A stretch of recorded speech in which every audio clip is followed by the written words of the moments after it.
Hello kind people of YouTube and welcome back to another video. We have a lot of stuff to talk about once again today, a lot of interesting stories, so let's jump straight into it with the first one. Just a quick disclosure, I tried, this is my second attempt at making this video. The first one ran into technical issues halfway through, so if I seem a bit confused, it's because I've already talked about all of this 10 minutes ago. So I might feel like I'm repeating myself too much, or I might be glancing over stuff that I would have otherwise mentioned. Sorry about that. But let's look at the first article, which is about an analyst talking about Bitcoin's potential for mainstream adoption and giving a very pessimistic stance. But when we actually look at what he's saying, I think we will find there are aspects of it that do make sense. Analyst Mark Dow, the trader who closed his short position after Bitcoin fell 80% last year, doubts whether Bitcoin will ever attain broader adoption. Mark Dow, a former International Monetary Fund economist, said in a tweet that the world's leading digital currency lacks a credible use case to withstand the bearish sentiment. He discredited Bitcoin's potential of becoming a store of value asset, stating that those who make these claims are delusional and scammy. And if we take a look at his actual tweet here, let's read this and then I'll point something out to you that instantly jumped out at me and that I think is a massive problem with this article. And his tweet read, "I have yet to hear a positive, credible use case for Bitcoin. Plus, I see a lot of delusional arguments and scammy promotion. However, truth is I know very little about it. What I do know is it has been highly tradable based on patterns, and I suspect it will continue to be." Before we continue on with the article, did you notice what I noticed here? The way CCN represents this tweet and the statement made in it is very different from what the tweet actually says. And this is a bit blatant. This is blatantly coloring the perception of this guy and his statements. Because what they're saying here is that he stated that those who make these claims are delusional and scammy. So essentially CCN here is implying that Dow is representing Bitcoin supporters and by extension probably cryptocurrency supporters as delusional and scammy as a whole. What he is actually saying is this: plus I see a lot of delusional arguments and scammy promotion. And honestly, when you read it in his actual words, that is a very different statement. He's not representing the entire space as delusional and scammy. He is saying there are delusional arguments and there are scammy promotions in the space. Very, very different argument. And I think it's very disingenuous to misrepresent that here. CCN is clearly pushing an agenda in this article, and I just, whenever I see stuff like this, I feel the need to point it out, because I don't like seeing this. And it's so blatant as well, because the actual tweet is right below this. They're pretty much poisoning the well by misrepresenting here and by having people have negative stances towards this person before they actually get to see him speak by himself. So that's why I always try to point out, if you can get to the original source, look at the actual quote, do that. Because when we're actually looking at this tweet, then I think he might go one step too far, but ultimately I don't think he's all that off here. Like, I wouldn't say there are no credible use cases whatsoever for Bitcoin. I think he's going a bit too far there. But when he's talking about there being a lot of delusional arguments and scammy promotions in the space, that is true. Then he admits he doesn't know that much about it. That is very good. A lot of people can't admit their relative ignorance when they're talking about a project. This means he's open to having his mind changed and to being wrong. I think we should applaud stuff like that. And then he further goes on with saying that even if he's in doubt about credible use cases and what real use Bitcoin will have, that he does see it as a highly tradable asset and that there is a certain use in that manner. So while I think he might slightly overshoot, I don't think this is any kind of offensive tweet. I think he's mostly on the right track here, and he is admitting that he's not the most knowledgeable guy about Bitcoin.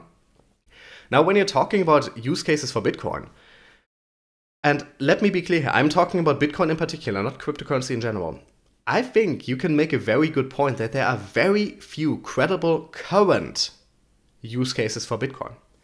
There are a lot of things that Bitcoin can potentially do in the future, especially with second and third layer solutions. But right now, at this point in time, how many credible real-world current use cases are there for Bitcoin? And most notably, how many of those does no other cryptocurrency do better? I think you're gonna get a very small list, and the one that you can make the strongest argument for is as a store of value. And that is exactly what this article goes into in a bit. The community presented Dow with evidence of Bitcoin's use cases in cash-strapped economies like Venezuela, where the economically underfed citizens have started opting for digital currencies against their hyperinflated national currency. DAO rejected these lines of argument, saying that Venezuelans cannot use a currency which goes down 80% in a year, even if it can go 200% up in correction. And his direct quote, "It becomes speculation, which is not the use case Venezuelans are looking for," he argued. They need safety and stability. I'm surprised this does not seem obvious. Once again, I think there are points to be made on both sides here, but I don't think DAO is completely wrong. While I do think that in societies undergoing hyperinflation, which Venezuela is one example of right now, where the fiat currency is more volatile and loses more value than cryptocurrencies. Cryptocurrencies, including Bitcoin, can represent a safe haven to put your money in. They don't need to be stable for that, they just need to be more stable than their national currency. But that also doesn't mean that they're the ideal solution there, or that this can be translated to the entire world or to other contexts. This is a very specific context. Countries undergoing hyperinflation. Usually only 1 or 2 countries in the world undergo hyperinflation at any given time, and they're often not particularly big or economically powerful countries. So this is a niche use case, and then while I would consider this a realistic use case, it is not an ideal one. Because if these people had easy access, to the international stock market or to other fiat currencies, that would almost certainly be the safer option with more stability and more safety and more regulation. The only reason that cryptocurrencies are so attractive is because these people don't have that easy access. So while it is an application, I don't think it's the kind of poster child that a lot of us would like it to be. Continuing on, here's some more tweets. Someone responded with some use cases. He said, Bitcoin is the fastest settlement layer for cross-border payments with lower fees sub $1 as of now, although liquidity infrastructure is not good enough, has non-zero probability that it will become the native currency for the internet, and non-zero well, this is cut off. And DAO's response here, I'm sure it can become a lot of things, I will leave that to you visionaries. It's just not there now. Sure, someday maybe it goes to 100,000, or maybe not, but for now, still too volatile, too sketchy, too scammy, too convoluted for broad-based adoption. And honestly, this statement, I can agree with this fully, and you know I'm not a crypto skeptic. I am fully in support of cryptocurrencies. I have this entire channel about cryptocurrencies. My entire channel is about presenting news and trying to promote projects that I personally believe in. I think there will be a future where we see broad crypto adoption. But what he is saying here, that at this current point, Bitcoin does not appear capable for mainstream broad-based adoption, I think he's spot on. Because right now, the only legitimate way in which we will see mainstream broad adoption is in the financial world, is with investors who have a lot of money who want Bitcoin as either a speculative asset or a store of value. Now, whether you think Bitcoin is a good store of value is another issue entirely, but that is what it currently represents. As far as what this comment about towards him is saying, fastest settlement layer for cross-border payments with lower fees sub $1 as of now. Well, first of all, he admits that right now we don't have the infrastructure or liquidity, so this is not a current use case, this is a potential future use case. And then I'm unsure about that claim that it is the fastest with low fees, because there are plenty cryptocurrencies who are designed for cross-border payments, who are designed to replace current settlement layers, that have better infrastructure and better liquidity right now, that are already being implemented, and we are seeing fairly little use of Bitcoin in that area. Now, some people are obviously sending Bitcoin payments across borders. That is definitely happening. But we're not seeing it on any kind of institutional or wide-scale level. So while this would be an argument for cryptocurrencies, I don't see how this is an argument for Bitcoin in particular. Other cryptocurrencies are doing this better and are farther towards mainstream adoption here. Then when he's talking about a possibility that it will become the native currency of the internet, I mean, possible, yeah. Likely, not so sure. Once again, if you were talking about cryptocurrency in general, I think these arguments are generally better than when we're talking about Bitcoin. But altogether, I don't think DAO is that far off. This article goes more into why they think DAO is wrong and presenting some arguments for use cases. But generally, I'm a massive crypto supporter. You know that. I think we are going to get mainstream adoption of crypto in some meaningful way in the next 10 to 15 years. But if we're looking at projects at this current point, And if we're looking at the community at this current point, and if we're looking at which realistic, real-world use cases there are right now for major cryptocurrencies, for Bitcoin in particular, a lot of them don't live up to the promise that some of us would like them to live up to. And that is not an attack on cryptocurrencies or on any individual project, it's just going to take more time. But for that reason, when people talk about them currently lacking in real-world applications and use cases, it's one thing to talk about future potential. Some people want to know what is going on right now, and for that I don't think DAO is that far off. I honestly don't. Continuing on, just a couple days ago, the National Bank of Kuwait, I never know how to properly pronounce it, I'm so sorry. I read that all the time, but I never know how to properly pronounce it. Recently announced Ripple's partnership with Ripple implementing their technologies for cross-border remittances, has now also announced just days later that they're also implementing Swift's GPI for different payment corridors. And I just thought this was very interesting because I don't think we've really seen this. On January 3rd, the National Bank of Kuwait announced the launch of Swift's global payments innovation using the integration capabilities of ACI Worldwide's payment engine. This is the same bank that had launched the National Direct Transfer Service using RippleNet, wherein customers will have access to the payment feature offered by Ripple. NBK had earlier tweeted, "For the first time in Kuwait, send money instantly with NBK Direct Remit. Log into NBK Online Banking using RippleNet's blockchain technology. NBK Direct Remit is currently available for Jordan." And remember, they talked about expanding this to other countries in the future. While the partnership with Ripple is aimed for instant transactions, the recent partnership with Swift's GPI will allow customers to execute same-day transfers and use of funds. Craig Ramsey, head of real-time payments ACI Worldwide, said, "Leveraging the richer data of Swift GPI messages will allow NBK to further optimize the customer experience and differentiate against competitors." ACI Worldwide has said that it is the first certified vendor of Swift's GPI solutions, which will allow banks to plug into Swift's central database to monitor inbound and outbound GPI transactions.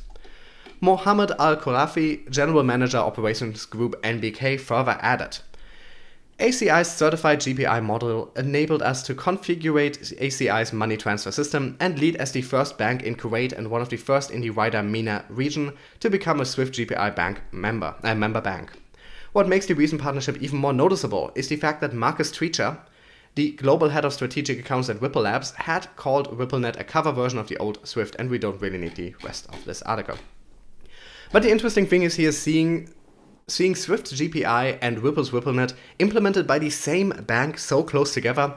Now they are clearly using it for different payment corridors with different countries, and to me this very much looks like they want to see which one will be more successful for them. Now, of course, Ripple's technology is faster and more efficient currently than Swift's, but Swift's technology has the advantage of a wider global network that it is already integrated with. So we will see how this turns out for them, but I just think it's an interesting strategy because we see a lot of banks seemingly choosing one or the other. Most of them are still using Swift, obviously, because Swift is the standard, but Swift GPI is just rolling out, and generally we're either getting news of a bank implementing Swift GPI or RippleNet. This is one of the few cases where we're seeing both, and I'm interested to see how this will turn out. If they will further expand the use of RippleNet, maybe they are currently waiting to see how well Ripple's technology will work and are going for something more established like Swift solutions in the meantime, just to have something where they're more secure, where they know that it's a simple fact that Ripple is newer, that Ripple's technologies are less tested because they're newer, that people feel safer about using Swift's technologies at this current point. But what I think a lot of these banks and payment processors are doing is they're integrating Ripple's technologies on a relatively small scale, just to see how well it works, that it is all it promised to be, and if it works out fine for them over the next couple of years, they will slowly but surely expand their usage of Ripple's technologies, will move from Xcurrent to Xrapid, will implement it in more payment corridors. They might be waiting for regulatory approval from individual countries to use it in, and while they're waiting for Ripple to prove itself, a lot of them are using Swift's technologies. But I think there's a very real possibility that we will see a lot of them further expand on Ripple's technologies, and for Swift to very much be just a solution to hold them over until they can more fully implement Ripple's technologies. Because as it stands, Swift GPI is a massive improvement over Swift's prior technologies, but it's nowhere near what RippleNet can offer. To put this into some perspective, RippleNet, every transaction happens in seconds. Swift, they have recently advertised that they can now process half of GPI transactions in under 30 minutes. They're not even talking about seconds. They're not even talking about getting all their transactions done in under 30 minutes. Half their transactions in under 30 minutes. So technologically, there's still a massive difference, and RippleNet is massively more interesting.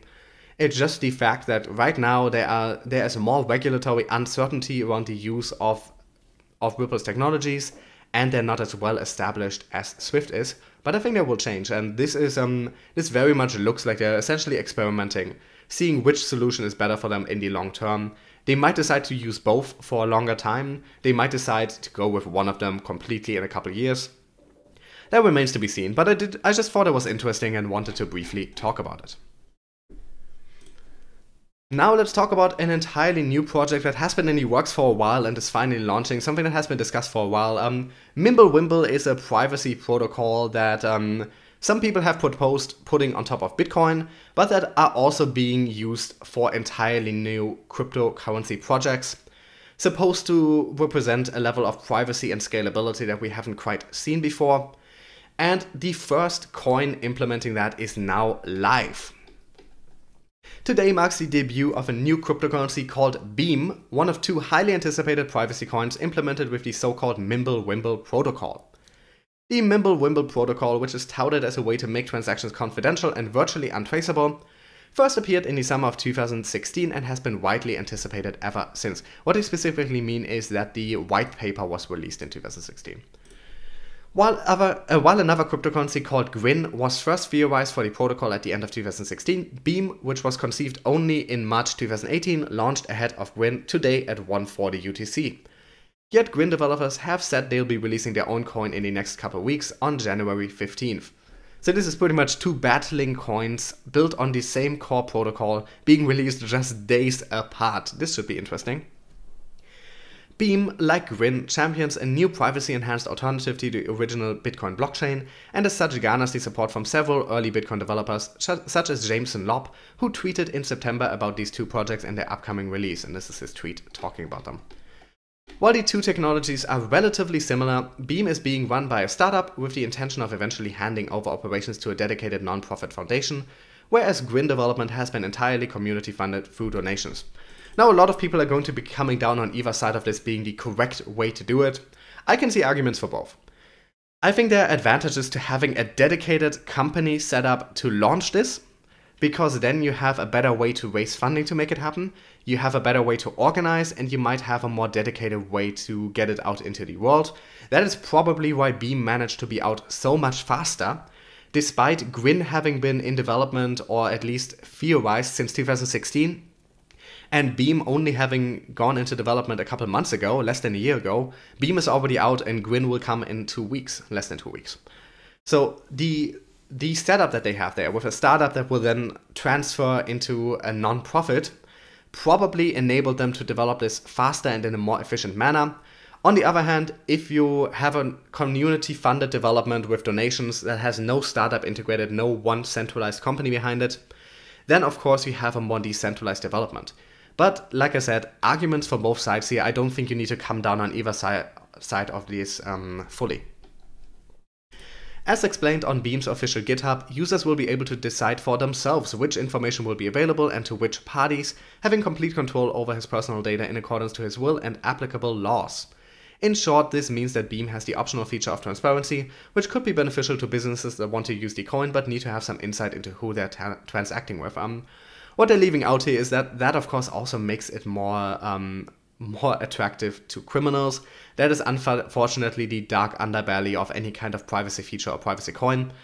Has a lot of good cases for people who just want to protect their privacy, who just want to use their freedom, but can also be misused. They don't like to talk about it, but always keep this in the back of your mind. Privacy protocols like this always will face some backlash because they enable... They weren't intended for it, but as a side effect of what they do enable a lot of illegal behavior. In addition, Beam also builds upon an additional piece of technology known as Dandelion that was released a year after the infamous Mimblewimble white paper. Dandelion focuses on obscuring network traffic activity by randomizing the pathways for which transactions get dispersed on a decentralized network. Following Beam's launch, 20% of the overall block reward will be sent to a treasury that consists of founders, investors, and the Beam Foundation. Similar to the privacy-oriented cryptocurrency Zcash, this block reward will be phased out after a 5-year period. So essentially, if you've been wondering how will they make money off this, they are not selling off the coins. Instead, this will be mined, but 20% of the mining rewards for the first 5 years will go to a fund, and that money is going to founders, investors, and the foundation that will then run the cryptocurrency in a non-profit way in the future. Neither of the two cryptocurrencies built on Mimblewimble have any intention of holding an initial coin offering, as sale of coins to fund development work before an official launch, and in the case of Beam, the dev team encourages users to mine directly on the newly released platform to begin earning coins. So as of today, you can download the Beam wallet, I assume, and you can start mining Beam for yourself. I'm not aware of any exchanges that is selling them yet, but that usually takes a while after a coin starts mining, so some patience, it will appear on exchanges before long. But as it stands right now, it appears the only real way to get Beam is to mine them yourself. So if you want to get onto that, you can do that now. If you want to read up more on the project, it sounds interesting to me. It sounds like it has future potential. It remains to be seen if Beam or Grin or both of them or neither survive long term. But it's definitely a much anticipated project, and I'm interested in seeing where it will go, what kind of mainstream acceptance it will face, and when we will see it on exchanges. And last but not least, let's talk about a bad decision. And that is BitTorrent launching its own cryptocurrency on the TRON network. Now, when TRON bought BitTorrent for, I believe it was $120 million US, that was an expensive purchase. When they bought BitTorrent, I think a lot of us were under the impression, or I was at least, that they planned to integrate the TRX token directly into BitTorrent in some significant, meaningful way. Now, more and more details have leaked out over time about what they were going to do. Some of them I have been very unhappy with, and I'm sure I will be talking about them again when we read this article. But now we actually have a pretty detailed idea of what they're doing, and I think this is just about the worst decision they could have made, so let's read this. BitTorrent, which pioneered peer-to-peer technology for sharing files on the internet, is creating its own cryptocurrency. Issued by the Singapore-based BitTorrent Foundation, the new BitTorrent token, BTT, will run on the TRON protocol developed by TRON, which acquired BitTorrent in June of last year. The file-sharing software company claims to have 100 million users. Justin Sun, founder of TRON and CEO of BitTorrent, said in a press release, "In one giant leap, we can introduce blockchain to hundreds of millions of users around the world and empower a new generation of content creators with the tools to distribute their content directly to others on the web." The plan to issue a token follows the announcement of Project Atlas, which BitTorrent revealed at the end of August. Project Atlas is a new iteration of the peer-to-peer software. It provides users with a way to spend and earn crypto while sharing files. Under the existing system, users need to put a file on the system in order to download something. As Sun explains in the YouTube video, the user has no incentive to keep a file on the network once they have finished downloading. With BTT, users can pay someone with the file to send it to them, and they can pay for more bandwidth, so it downloads faster. With the prospect of payment, file hosts have an incentive to keep more files available to the network, making it more likely that a given user will be able to download something they want more quickly.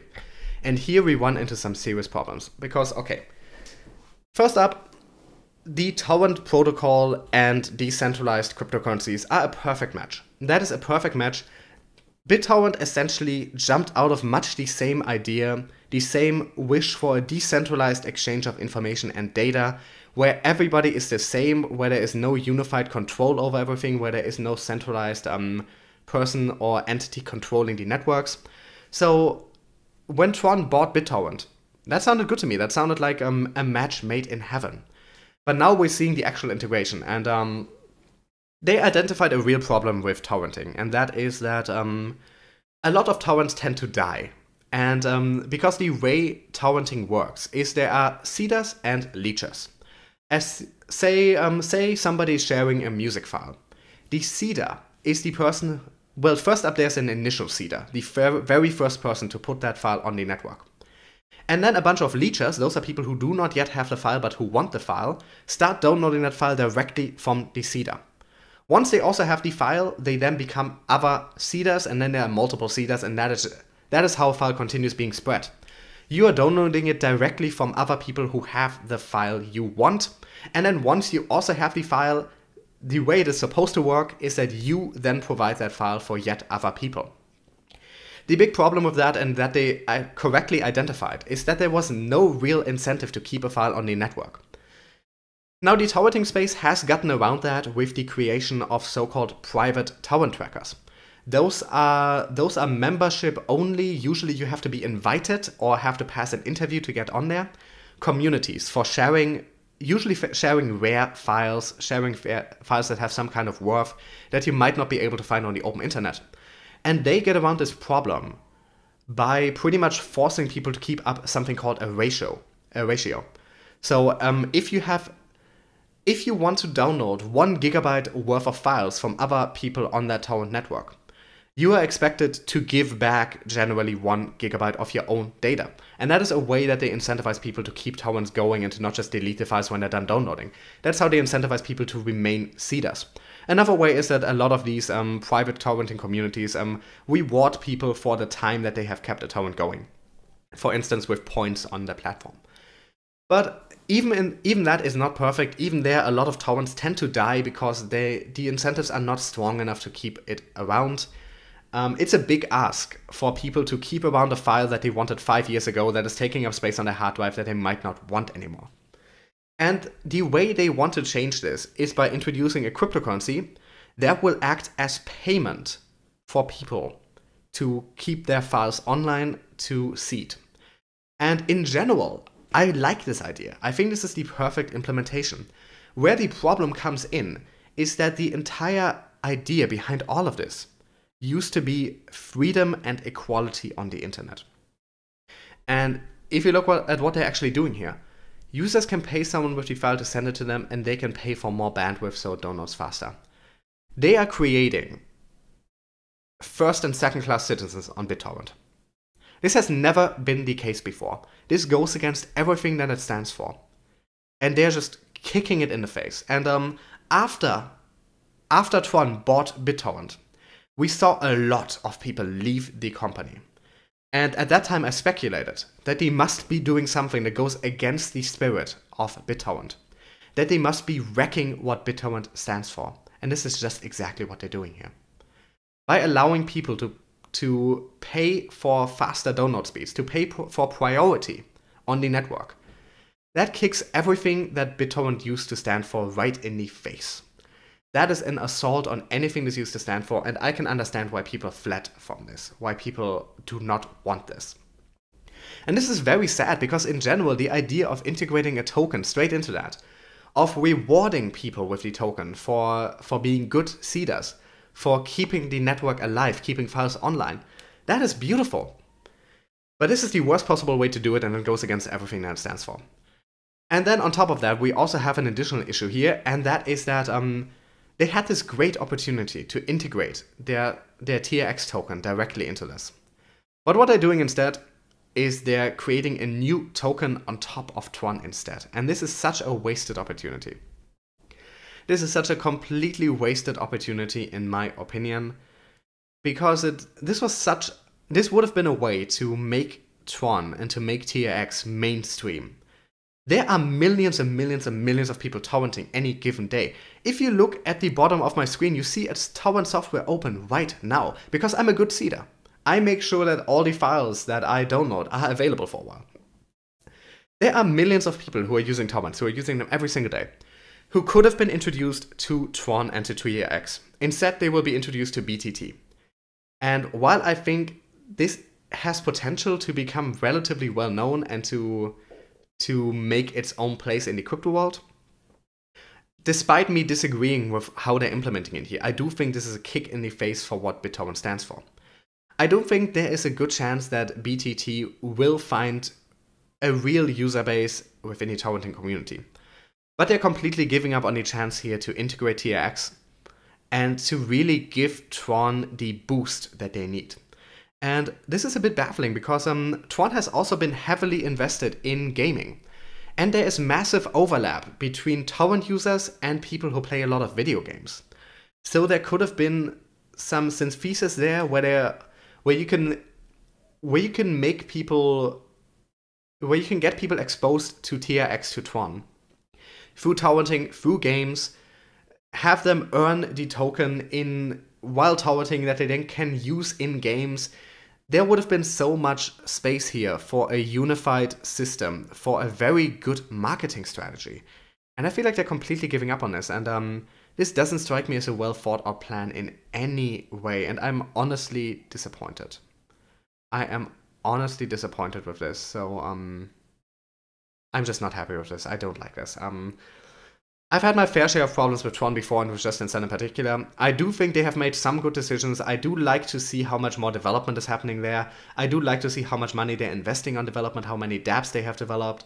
But this I have major ideological issues with, because torrenting is supposed to be a space where everyone is equal, where everyone has equal access, regardless of how much money you have, regardless of how good your internet connection is, regardless of where you live or who you are.